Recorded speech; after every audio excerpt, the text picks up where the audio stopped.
Vamos lá, amores, uma questão da competência 5, habilidade 16. Geralmente, quando a gente encontra isso aqui, ó, recursos expressivos, significa que é uma questão da habilidade 16. Ela pergunta que recursos, que estratégias o autor, o narrador utilizou aqui para atingir determinado objetivo, para dar mais expressividade, para dar uma carga mais expressiva, lírica e tal. Então, recursos expressivos, singularidade, inovação, tudo isso aí tem muito a ver com questões da habilidade 16, beleza?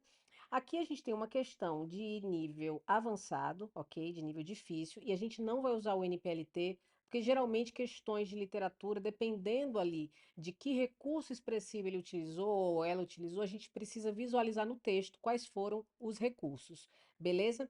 Então, olha só, a gente tem aqui no nosso enunciado o seguinte. Opa! Nesse texto, os recursos expressivos usados pela narradora servem para quê? Fazem o quê? Antes, vamos aqui para o texto. Diz o seguinte: o título Mais Iluminada que Outras, J. Arraes, Redemoinho em Dia Quente. Não revelou muita coisa para a gente, nem o título, nem a fonte, ok? A gente não viu nenhum recorte aí temporal, mas vamos dar uma olhada aqui, beleza? Acompanha aqui comigo, deixa eu dar aqui um zoom. Caso você já tenha lido o texto, você pode avançar, mas é interessante que a gente acompanhe juntos essa leitura, beleza? Olha só. Tenho dois seios, estas duas coxas, duas mãos que me são muito úteis, olhos escuros, estas duas sobrancelhas que preencho com maquiagem comprada por R$19,90 e orelhas que não aceitam bijuterias.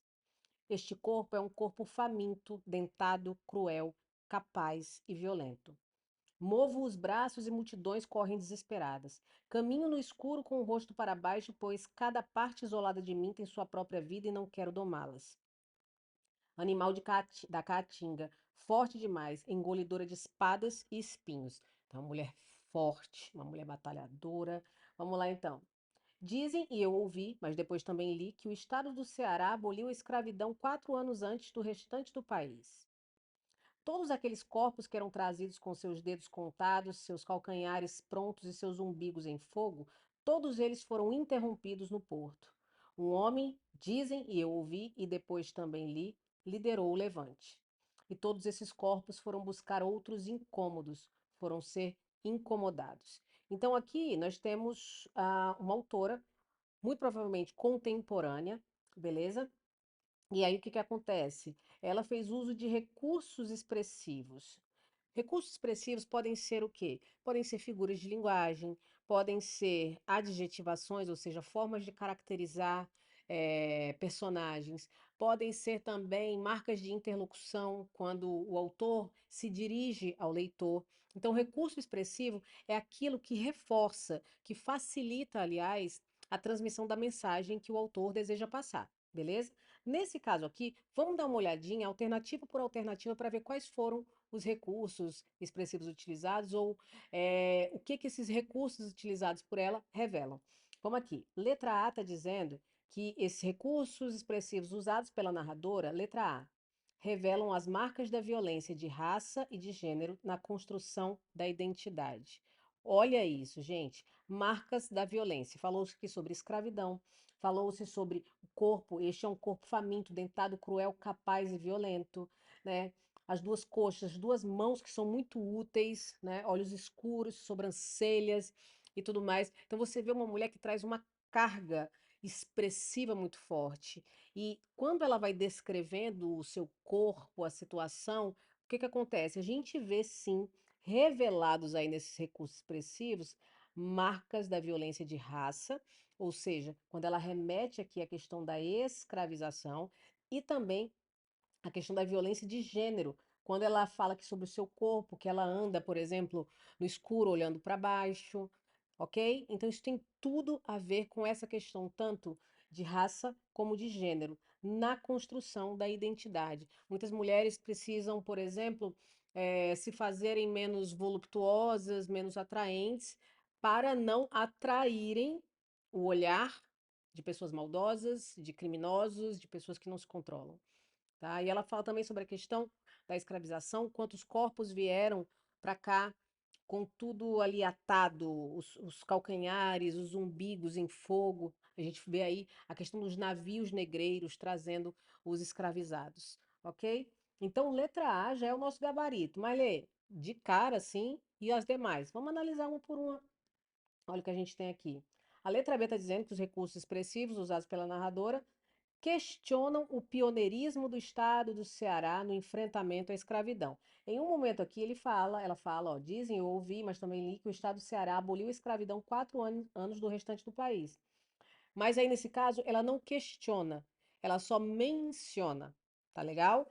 Então, e outra coisa, os recursos expressivos que ela utilizou, né, por exemplo, nesse caso, as caracterizações, a descrição, né, do seu próprio corpo, da sua situação, isso aí sim, isso é denso. Isso aí, e outra coisa, ela fala tanto da questão do gênero quanto da raça. Então, essa alternativa A, ela contempla todo o texto. Já a alternativa B contempla apenas isso aqui, uma partezinha da segunda parte do texto. Então, acredito que aqui foi muita restrição, foi muita redução, beleza? Porque ela usou muito mais ao longo do seu texto e não se questionou aqui a questão do Ceará ter abolido 4 anos antes. Letra C. Esses recursos expressivos reproduzem padrões estéticos em busca da valorização da autoestima feminina. Reproduzem padrões estéticos em busca da valorização da autoestima feminina. Um texto que fala tanto sobre a questão da violência de gênero, da violência étnica. Acha realmente que ele reproduz padrões estéticos em busca da valorização da autoestima feminina? Não, nesse caso aqui ela fala, ela se autoafirma. Eu tenho esses 2 olhos, eu tenho essas orelhas, eu tenho isso, eu tenho essa sobrancelha, mas aqui não fica claro se é por conta, aliás, não é, não fica claro, aliás, que não se trata de uma questão de autoestima, beleza? Mas para uma reflexão muito mais profunda. Letra D, esse recurso sugere uma atmosfera onírica alinhada ao desejo de resgate da espiritualidade. Onírica tem a ver com o quê? Com sonho, beleza? Nesse caso aqui não tem a ver com sonho, que é alinhado ao desejo de resgate da espiritualidade, também não. Tem muito mais a ver com luta, né? Com pautas, com militância, com causas próprias e coletivas, e nada de onírico. Isso é muita realidade, isso sim. E letra E, esses recursos expressivos mimetizam na paisagem os corpos transformados pela violência da escravidão. Mimetizar é imitar, né? Então, eles imitam na paisagem os corpos transformados pela violência da escravidão. Não, na verdade, ela fala sobre seu próprio corpo, como que ela descreve como que seu comportamento, suas feições foram transformadas por necessidades, ok? Muito por causa da violência de gênero, beleza? E não necessariamente apenas aqui a questão da escravidão, ok? Então foi todo um construto social. As mulheres negras, nesse caso, sofreram muito mais, beleza? Tanto pelo racismo quanto pela violência de gênero, né? A misoginia, o machismo. Mas nesse caso aqui não houve uma mimetização, uma imitação, ok? Sendo assim, letra A, revelam as marcas da violência de raça e de gênero na construção da identidade. Nosso gabarito é letra A.